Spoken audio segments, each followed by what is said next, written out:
Et pendant qu'il me parlait, j'ai vu le grand arbre tomber.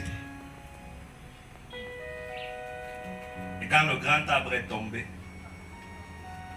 on a organisé des élections anticipées. Et le Seigneur dit, il dit, Cameroun, lève-toi pour ton unité, lève-toi et combat pour ton unité. Parce que j'ai vu les frontières du pays être attaquées par des sécessionnistes et tout.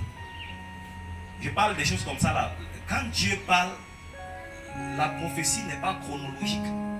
Comment les choses vont se passer? Qu'est-ce qui va venir avant quoi? Mais je peux vous dire une chose. Ces paroles sont certaines et certainement elles s'accompliront. Il n'y a rien à faire. Donc, c'est pas. Le temps est arrivé. Donc, ce que je vous parle là, je ne sais pas exactement à quelle année. Mais il est probable que, n'est-ce pas, ce dont je parle par rapport au grand arbre soit à partir de maintenant jusqu'en fin d'année 2021. Faut bien m'écouter.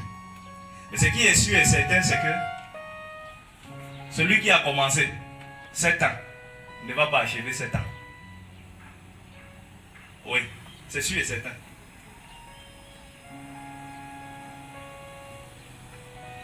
J'ai vu des femmes pleurer. J'ai vu des enfants pleurer. Des femmes, je précise, faut bien m'écouter. Des femmes pleurer, des enfants pleurer. Parce que des hommes sont morts. Les hommes sont morts. Ceux qui parviennent à rassembler ce que je suis en train de dire me comprennent. Les gens sont morts, n'est-ce pas, en luttant pour la nation. Quand l'arbre est tombé, une lumière a commencé à jaillir.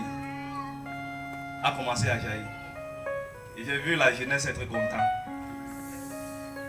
C'était un temps où l'Éternel a marqué pour commencer à visiter notre nation et lever dans cette nation-là une armée au travers de laquelle il va se servir pour accomplir des exploits extraordinaires.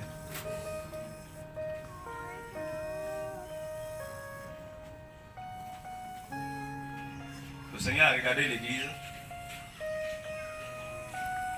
et il a dit, il faut que vous reveniez à ma parole et que vous reveniez à la sanctification. C'est ça qui a fait en sorte que une semaine avant ce programme, que nous puissions organiser ce que vous avez vu dans le forum.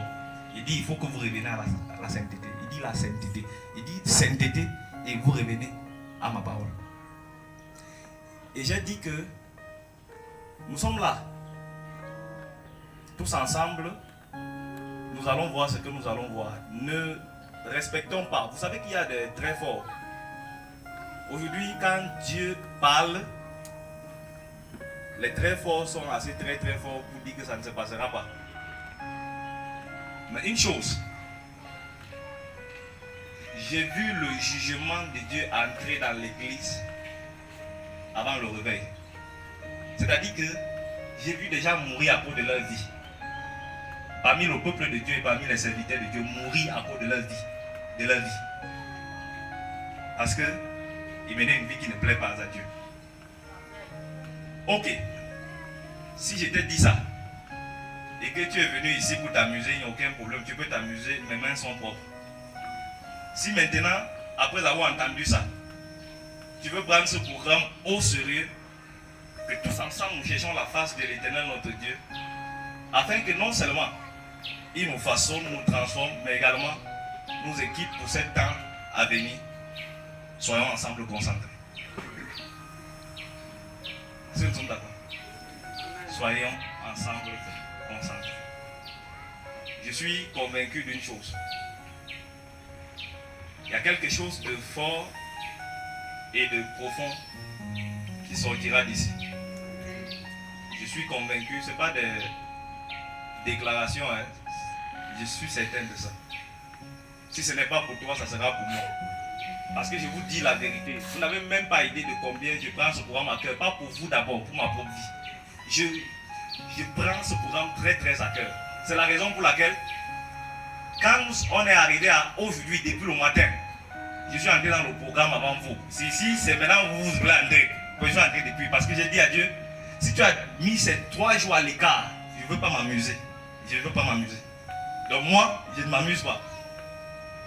Donc si tu veux t'amuser, il n'y a aucun problème. Il faut sortir d'ici là, va jouer tes musiques, écoute n'importe quoi, tape tes faux commentaires, pose comme tu veux, il n'y a aucun problème. Mais je crois que chacun a entendu, que chacun a compris. J'ai essayé, vous savez, le Seigneur ne dit pas tout.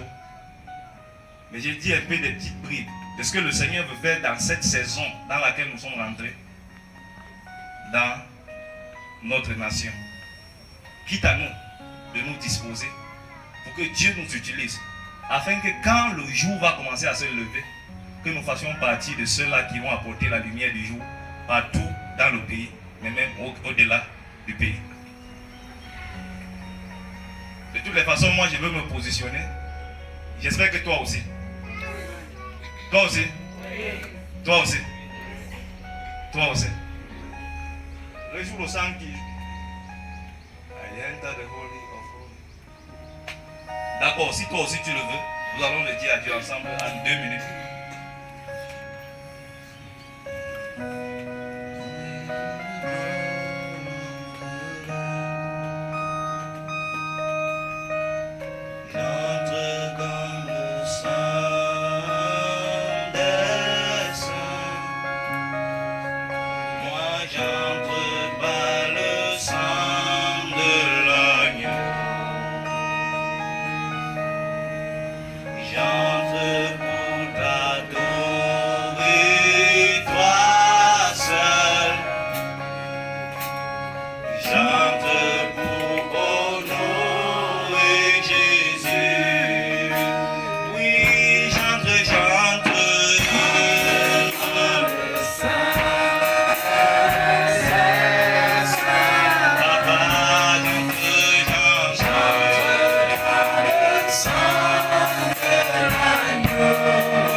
Prions au nom de Jésus.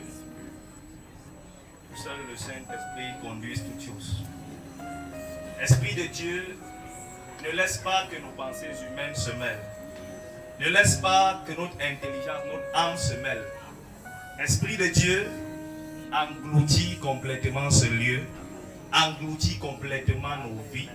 Saint-Esprit, nous pensons que ce programme est un programme prophétique. Laisse que la puissance, la grâce prophétique soit libérée pendant ces 3 jours. Amen. Au nom de Jésus-Christ. Merci Père, parce que tu le fais. Et que toute la gloire et l'honneur, la louange et les actions de grâce te reviennent. Toi qui es assis sur le trône, c'est au nom de Jésus-Christ que nous acclamons.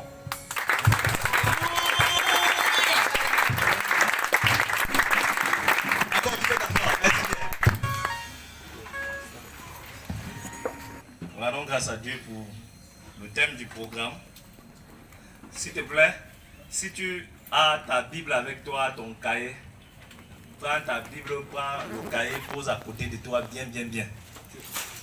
C'est important.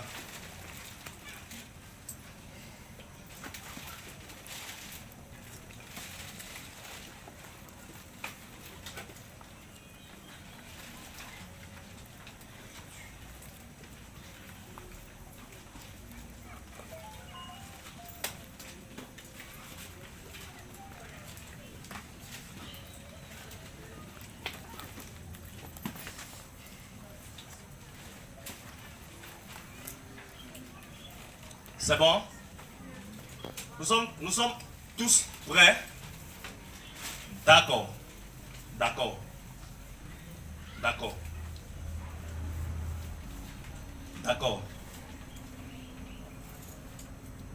Seigneur, merci pour ta présence. Mais on peut y aller, non?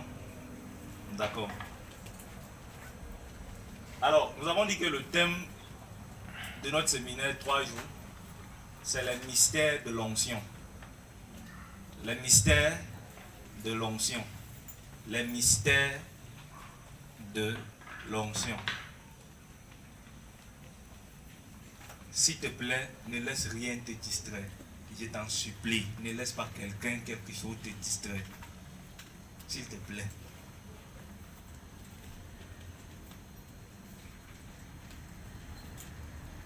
Le mystère de l'onction.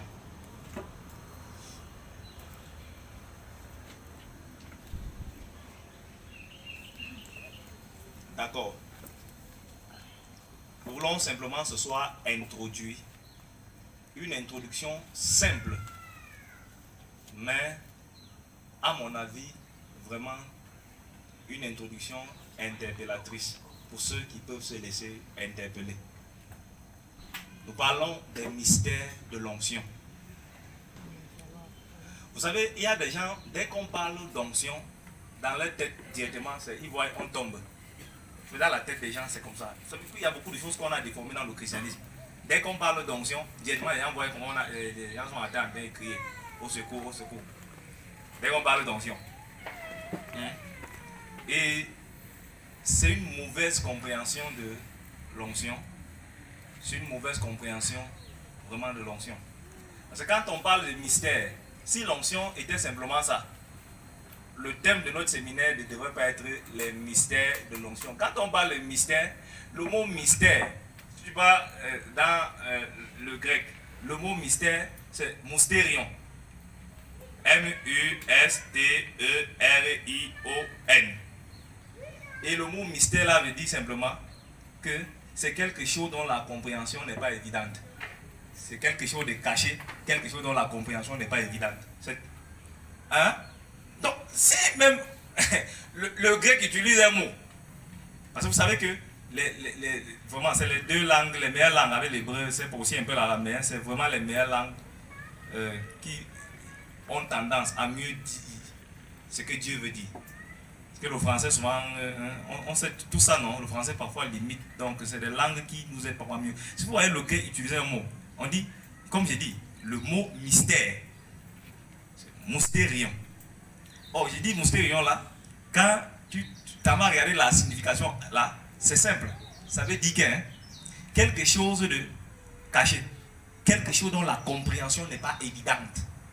Donc, si on parle des mystères de l'onction, ça veut dire que l'affaire de l'onction là, la compréhension n'est pas évidente. C'est pas si facile comme les gens nous donnent l'impression là. Ah, non, l'onction, non, c'est pas si facile.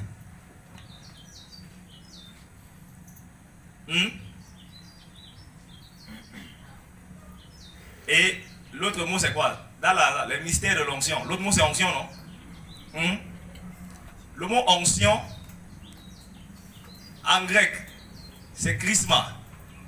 Il parle sous le contrôle de Papas, hein? Papas, hein? Vraiment. Hein? Il parle sous le contrôle de Papas. Donc, le mot onction, hein, c'est chrisma. Mais quand on dit que quelqu'un est oint, le grec dit cryo. Bon.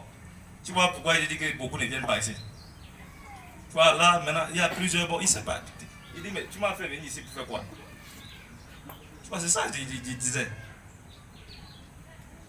Parce qu'on n'a pas besoin de faire le grec et l'hébreu. Hein. Mais, je veux dire, lorsque quelqu'un a quand même déjà une petite compréhension des choses de Dieu, il est quand même intéressé. C'est celui qui l'a, c'est tout ce qu'on pour lui. Donc, chrisma c'est l'onction, et quand on dit cryo c'est oint, c'est pour dire que quelqu'un est oint. Donc, on dit les mystères de l'onction. Les mystères de l'onction. C'est ça le thème, non? Ok. Ça veut simplement dire que on veut parler de l'onction, mais on s'est rendu compte que l'onction elle est mystérieuse. Et pendant que je préparais le programme-ci, j'ai eu vraiment des difficultés, ou peut-être une petite difficulté quelque part. Vous savez, on ne peut pas parler de l'onction en 3 jours. Hein. C'est trop petit. Même un mois serait insuffisant pour parler de l'onction. Il y a trop à dire sur l'onction. Maintenant aussi, en même temps, comme les gens ont tellement trop écouté les messages de l'onction, tu vois, il fallait trouver, parce que quand c'est comme ça, il y a deux options. Il y a l'option enseignement et il y a l'option prophétique. En réalité, moi souvent, lorsque je prépare un programme, je veux savoir quelle est l'orientation que Dieu donne au programme. Est-ce que l'orientation que lui donne est une orientation prophétique ou est-ce que l'orientation que lui donne c'est simplement enseignement? Si c'est simplement enseignement, c'est que Dieu s'est rendu compte que son peuple, il y a un problème d'ignorance quelque part. Et il veut vraiment résoudre le problème d'ignorance. Mais quand c'est prophétique, c'est que Dieu est en train de parler à son peuple et dire à son peuple des choses profondes par rapport à une saison qui est en train d'arriver. Et je peux vous dire, les 3 jours-ci, c'est au moins à 90-98% prophétique. Donc quand tu écoutes, il ne faut pas écouter, on utilise la Bible parce que toute prophétie comme ça doit être bâtie sur la parole de Dieu. Donc n'écoute pas comme si... Il faut vraiment essayer de capter ce qu'on essaye de... que vraiment le Seigneur nous aide tous au nom de Jésus. D'accord. Donc, les mystères de l'onction. Pourquoi l'onction est mystérieuse? Je crois que c'est... On devrait se poser la question là, non? Pourquoi est-ce qu'on dit que l'onction est mystérieuse? À mon avis, il peut y avoir au moins 2 raisons. À mon avis. À mon avis, il peut y avoir au moins 2 raisons. La première raison, à mon avis, raison pour laquelle on dit que l'onction est mystérieuse, la première raison, à mon avis, c'est que il y a beaucoup de choses parlant de l'onction que nous n'avons pas encore compris. Comme on l'a dit, le grec dit mystérion, c'est-à-dire quelque chose dont la compréhension n'est pas évidente. Il y a plein de choses qu'on n'a pas encore compris. Mais surtout, la raison principale, c'est que il y a beaucoup de modes d'opération de l'onction. C'est ça qui rend l'onction complexe. La plus grande complexité de l'onction vient de ce que les opérations de l'onction divergent. Ou bien sont diverses. Sont diverses. Je vais vous prendre des exemples simples. Ah bon, ok, l'onction c'est quoi? C'est simplement la capacité que Dieu donne à un homme d'accomplir une tâche précise. On dit ça simplement pour ne pas simple. C'est la capacité que Dieu donne à un homme d'accomplir une tâche précise. Quand je dis ça, je fais cette parenthèse pour dire que Dieu n'a jamais demandé à un homme de le servir par ses propres capacités ou de faire quelque chose par sa propre capacité. Tout ce que tu fais pour Dieu avec ta capacité ne plaît plus à Dieu. Isaïe 64,5, il dit toute votre justice est comme un vêtement souillé. En réalité, si ce que tu donnes à Dieu n'est pas avec l'onction, Dieu n'agrée pas. Tout ce que tu donnes à Dieu et que ce n'est pas avec l'onction, Dieu n'agrée pas. C'est la raison pour laquelle dans le temple même, les ustensiles et tout, il fallait verser l'huile d'onction dessus. Tout ce qui a Dieu. C'est bon, hein? Il y a plusieurs micros. Donc, Dieu, ce que Dieu agrée, c'est ce qui a l'onction, ce qui a la marque de l'huile. Oui, c'est ça que Dieu lui l'agrée. Ça dans le temple, tout ce qu'il y avait dans le temple avec la marque de l'huile. Tout ce qui était consacré pour le service de Dieu dans le temple avec la marque de l'huile. Voilà. Donc, mais je dis que ce qui rend l'onction complexe, c'est qu'il y a une diversité d'opérations en ce qui concerne l'onction. Et je vais vous prendre un exemple simple. On dit onction sur Betsalel. Vous connaissez Betsalel, non? Ah ouais, tu vois encore. Voilà, c'est ça mon frère, j'ai dit que tout le monde ne vient pas ici. Ouais.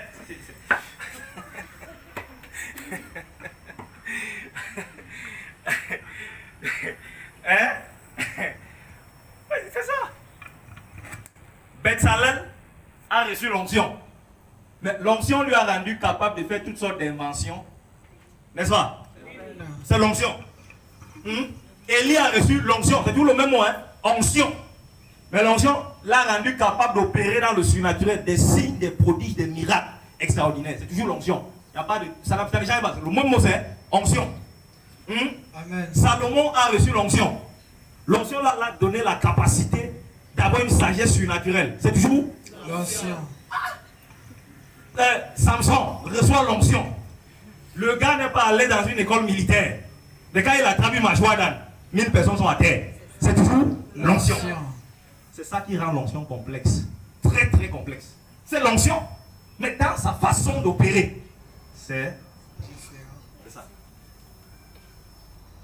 Non, c'est l'onction. C'est l'onction. Et c'est ce qui est dit avec l'onction aussi. C'est ce qui est dit avec l'onction. On dit onction, mais quand l'onction vient sur quelqu'un, tu vois, ça rend la personne capable de toutes sortes d'inventions comme Betsalel. Hein? C'est quand les gens parlent de d'onction, moi je ris. Ok. Quelqu'un dit qu'il est loin. Bon, regardez. Depuis. Vous connaissez combien de personnes dans l'église qui ont l'onction et qui manifestent ce que Betsalel a manifesté? Déjà, onction. Quelle onction? Qui manifeste combien? Vous connaissez combien? Qui manifeste ce que Betsalel a manifesté?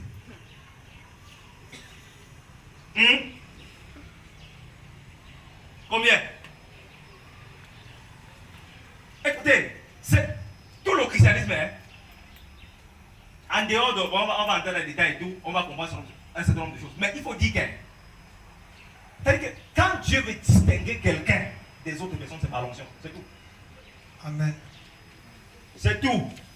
En tout cas, moi, le Seigneur m'a dit à moi, il m'a dit, mon fils, tu sais que moi j'ai mes voies et moyens pour faire connaître quelqu'un. En ce qui te concerne là, c'est par l'onction. En tout cas, moi, j'ai dit moi. Ou bien tu dis amen pour moi. Ah, ok, merci. Les gens sont gentils, hein. Il a dit que non, c'est par l'onction. Et écoutez, frère. Les gens parlent trop d'onction. Mais dans le fond, tu ne vois pas. Non, mon frère, s'il te plaît. Elle pitié la tata là, elle vient de très très loin. Au moins, elle est pitié d'elle. Elle vient de loin. De très très loin. S'il te plaît. Donc, quand les gens parlent d'onction, moi je ris. Pour eux, l'onction c'est quand tu tombes sur une chaise. Mais quand tu es tombé sur la chaise, après quoi? Quand Samson a reçu l'onction, le gars, personne, parmi les Philistins, la personne ne pouvait résister à Samson. Quand l'onction est venue sur la vie d'Élisée, le gars est dans des signes, des prodiges, des miracles extraordinaires. Quand l'onction est venue sur la vie de Salomon, on dit que non, personne n'a jamais eu la sagesse comme lui. Alors si tu me dis que tu as l'onction là t'a distingué en quoi des autres? Non. Ne te fâche pas, hein. Regarde, ça t'a distingué en quoi de qui? Ah, non, réfléchis. Si ça t'a distingué en quelque chose de quelqu'un d'autre, dis-moi en quoi? Non. Je suis dépassé quand les gens parlent de l'onction. Tous les trucs. Parce que pour eux, quand on dit qu'un programme avec l'onction, c'est quand les gens sont tombés. Quand les gens tombent, il n'y a pas l'onction. Ah bon? Quand Élisa a réussi à avoir l'onction, il est tombé à quel moment? Il est tombé quand? Si c'est pas maintenant là que les gens, pour petits trucs, ils aiment se rouler à terre là. Et les disciples, quand c'est tombé sur eux, tu as entendu que quelqu'un est tombé. Tu as entendu que quelqu'un est tombé dans Actes chapitre 2 quand l'onction est descendue. Tu as entendu que quelqu'un est tombé. Quand ils ont reçu l'onction, ils sont sortis. Qui les reconnaissait encore? Qui les reconnaissait? Personne. Mais je te pose la question. C'est quelle onction que toi alors tu dis que tu as reçu? Tu sors, au contraire même les gens disent, mais je dis, la prochaine fois tu vas plus à partir. Non, la prochaine fois, tu vas plus me tomber. Quand tu rentres, tu es pire. Mais tu as pleuré ici jusqu'à... On vient te secouer que on veut continuer le programme. Ne pleure plus. Tu pleures. Puis on peut parler, tu dis que non, c'est l'onction, c'est pas moi qui fais. Ça a changé donc quoi? Ça a changé quoi? Et les gens aiment ça. Tu veux un peu les parler, non, c'est pas moi qui fais. Tu veux un peu parler, c'est pas moi qui fais. Qui fait? C'est l'onction qui a été fait. Ok. D'accord. On s'attend alors à voir qu'après, on s'attend à voir quelque chose qui a changé. Parce que l'onction distingue toujours quelqu'un. Toujours. Toujours. Alors, dis-moi, l'onction que tu dis avoir reçu là, montre-moi les preuves de ça. Qui a vu ça au dehors? Et ça t'a distingué des personnes là. Tout ce que Dieu a oint dans leur génération, ils ont toujours été distingués. Parce que dès que l'onction vient, tu n'es plus comme n'importe qui. Amen. On dit que Betsalel, toute forme d'invention, tout le gars est dedans. Un gars qui n'est pas là à l'école d'invention, Il n'a fait aucune formation pour inventer les choses. L'onction vient, le gars s'élève, il commence à inventer des trucs. C'est l'onction. Mais les gens aiment plutôt l'onction qui fait tomber là. Ils sont à terre. Il dit, mais mon frère, l'onction c'est à la merci. Il dit, non, ça la moyenne ça m'a terrassé. Ah bon? Il dit, oui. J'étais sur ma chaise, on était en train de trembler. Non, le programme a été très fort. Ah bon? Où sont les preuves de l'onction sur ta vie? Il n'y a aucune preuve.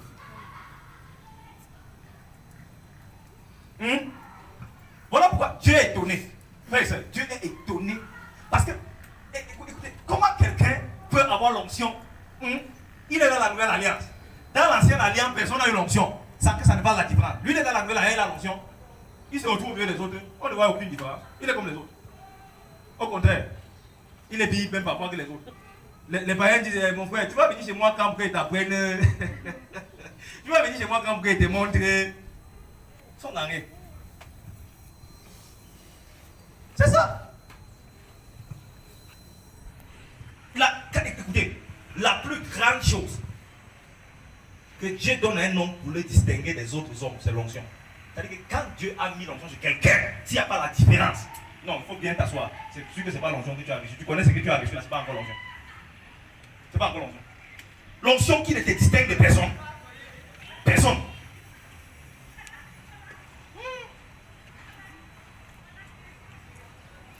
Moïse a reçu l'onction.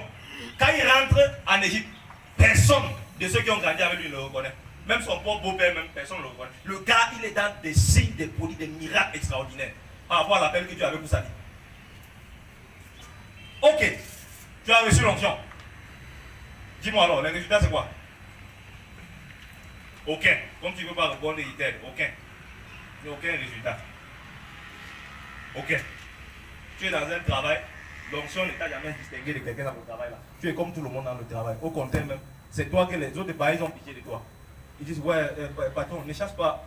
Chef, c'est lui qui est le seul de sa famille. Tu sais, le petit travail, il va manger encore. Mais tous les jours, onction tous les jours. Hein? Attends. Je crois que cette semaine-ci, ces 3 jours-ci, on va vraiment sortir avec l'onction. Pas avec les... on va sortir avec l'onction. Amen. Oui. De manière à ce que... quand on va partir d'ici, les gens seront obligés de nous respecter. Amen. Non, on ne dit pas qu'ils respectent. Vous savez, les gens sont fâchés. Ils disent que moi, tu ne me respectes pas. Tu es obligé. Par la façon que tu vois, qu'il y a une différence entre ma vie et ta vie, tu donnes les mains. Amen. Oui. Jésus a dit, parlant des chrétiens, qu'une ville située sur une montagne ne peut être. Et il fallait, pour parler des chrétiens, que les chrétiens sont une ville située sur une montagne. La question c'est, pour être situé sur une montagne, c'est-à-dire que tu atteins tu es au sommet, tu es visible. Oh, pour être visible là, c'est l'onction qui rend tout quelqu'un visible. Yes. C'est l'onction. Tu vas être visible comment?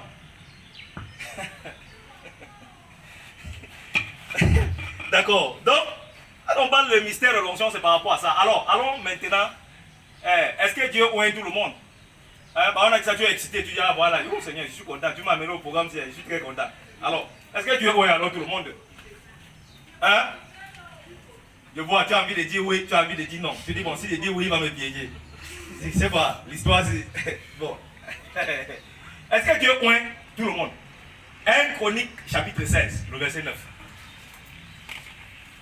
1 Chronique, chapitre 16, le verset 9.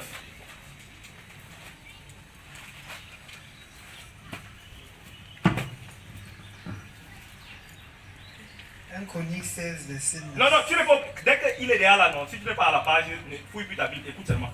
1 Chronique 16. Oui, 9. Verset 9. Chantez. 2. Vas-y à 2. Verset. Vas-y à 2 Chroniques. 2 Chroniques 16, 9. Car l'Éternel étend ses regards sur toute la terre. L'Éternel étend ses regards sur toute la terre. Pour soutenir ceux dans le cœur. Arrête-toi. Oui, relis la phrase. L'Éternel étend ses regards sur toute la terre. L'Éternel étend ses regards sur toute la terre. Pour soutenir ceux dont le cœur est pur. Dieu veut soutenir. Et quand Dieu soutient, très souvent c'est par l'onction. Amen. Il dit que l'Éternel étend ses regards sur toute la terre pour soutenir, pour capaciter ce dont le cœur est tout entier à lui, ce dont le cœur est pur. T'entends ça? Tu comprends maintenant pourquoi on a pris une semaine, on a commencé par le cœur. Et ceux qui sont à Bafoussam, vous comprenez pourquoi poussé par le Saint-Esprit. Tonton David qui ne savait pas ce que, comment il allait travailler sur le cœur. L'Éternel étend ses regards pour soutenir ceux dont le cœur est pur. Dieu ne donne pas son onction à tout le monde. Aïe, aïe, aïe. C'est ça que quand on donne des directives, elle ne veut pas respecter. Maintenant tu es calé. Toi, quand on demandait de sanctifier, de purifier le cœur, tout, tu disais que qui nous laisse avec les boys là. Ok, nous voici ici. Non, nous voici maintenant rendus là. Ça veut dire que si tu es ici là pendant 3 jours et que ton cœur n'est pas pur, tu es là pour perdre ton temps. Non, tu es là pour perdre ton temps ici. 3 jours, tu perds ton temps. On te dit déjà, l'Éternel étend ses regards sur toute la terre. Au moment où Dieu veut qu'il y ait un réveil au Cameroun, Dieu étend ses regards sur la nation camerounaise. Étend ses regards parmi les chrétiens. Il veut soutenir qui? Pas les chrétiens, hein? Ceux dont le cœur est tout entier à lui, ceux dont le cœur est pur. C'est ce que Dieu veut capaciter. Amen. Voilà. Voilà. Il y a quelqu'un qui demande pardon à Dieu dans son cœur. Il dit Seigneur, bon, tu connais que ce n'est pas de ma faute, c'est les boys. Non, on va me laisser tomber. Non, écoutez, ça, quand on donne des instructions, il faut respecter. Dieu étend ses regards sur toute la terre pour soutenir ceux dont le cœur est pur, ceux dont le cœur est tout entier. Bon, ok. Ça veut dire que Dieu donne l'onction à ceux dont le cœur est entier. Ceux dont le cœur est pur. Tu vas me poser la question. Écoute-moi bien. Tu me poseras la question. Mais tonton Cédric, si Dieu donne l'onction à ceux dont le cœur est pur, ceux dont le cœur est tout entier, pourquoi on a des gens dont le cœur est partagé qui ont l'onction? Il y en a, non? Oui. Hein? C'est pas ça mon frère?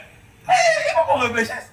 Si Dieu donne l'onction à ceux dont le cœur est pur, pourquoi il y a des gens dont le cœur est partagé, le cœur est pur et ils ont l'onction? Pourquoi? Je peux te répondre? Oui. Hein? Amen. Parce qu'il y a l'onction de la vielle et il y a l'onction de la corne. Il y a une différence entre les deux. Il y a l'onction de la vielle et il y a l'onction de la corne. Yes. L'onction que Dieu donne, c'est l'onction de la corne. Ce que tu vois le cœur partagé là, c'est l'onction de la vielle qu'ils ont reçue. Bon, n'écris pas ça, je vois que tu es fâché. Quand tu es fâché, n'écris pas. Arrête-toi, on t'explique. Hein? Arrête-toi, on t'explique. Saül voulait être point. Bon frère, vas-y un peu dans Acte 13. Je vous amener à comprendre quelque chose. Vas-y un peu dans Acte 13. Acte 13. 21 à 22. Je crois que c'est ça, 21 à 22. Acte 13, 21 à 22. Oui. Il demandait alors un roi. Ah, le peuple d'Israël du temps, là, a demandé un roi. C'est le peuple qui a demandé un roi. Hein? C'est pas Dieu. Yes. Ils sont restés seuls. Ils ont demandé un roi. Pardon, écoute-moi très bien maintenant. Ils ont demandé un roi. Continue. Et Dieu leur donna pendant 40 ans Saül, fils de Kis. Dieu les a donné un roi. Parce qu'eux, ils ont demandé un roi. Donc, est-ce la volonté de Dieu? Non. Ok. Oui, continue un peu. Puis l'ayant rejeté. Puis l'ayant rejeté. Arrête-toi, mon frère. Saül, 1 Samuel chapitre 10, le verset 1, tu ne vas pas lire. Hein? 1 Samuel chapitre 10, le verset 1. Quand Saül voulait recevoir l'onction, quand Saül devait recevoir l'onction, Dieu a dit à Samuel, il dit que tu vas prendre une filleule d'huile pour aller oindre Saül. Écoute-moi très bien. Tu connais la différence? Et quand c'est David, il va dire, il faut prendre une corde pour aller oindre David. Parce que, lis un peu la suite d'abord du verset. On va voir la nuance. Lis un peu la suite. L'ayant rejeté, il suscita pour roi David, oui, auquel il a rendu ce témoignage. Oui. J'ai trouvé David, oui, fils d'Isaïe, oui, homme selon mon cœur, homme selon moi, qui accomplira toutes mes volontés. Tu entends Dieu? Yes. Donc, Saül est le choix des hommes, David, c'est le choix de Dieu. Écoute-moi maintenant. Quand il fallait oindre Saül, il a pris la fiole d'huile. L'huile dans la fiole. Et quand il fallait oindre David, il prend la corde. La fiole est un instrument que les hommes ont fabriqué. La corde vient de l'éléphant et c'est Dieu. Il y a une différence. Maintenant, écoute-moi très très bien. L'onction qui vient de la fiole, c'est l'onction qui émane des hommes. La plupart des gens qui ont le cœur partagé ont l'onction simplement parce qu'ils se sont retrouvés dans un endroit où un homme de Dieu est en train de déverser l'onction. Par la foi, ils ont reçu. Ce n'est pas la volonté de Dieu. Ou un homme de Dieu sans maturité, parce que nous aussi on l'a fait. Hein? On a créé les problèmes à l'œuvre de Dieu. Vous allez comprendre pourquoi. Et sans maturité, a prié seulement pour eux comme ça. Ils ont reçu l'onction, mais avec les cœurs doubles. Avec les cœurs partagés.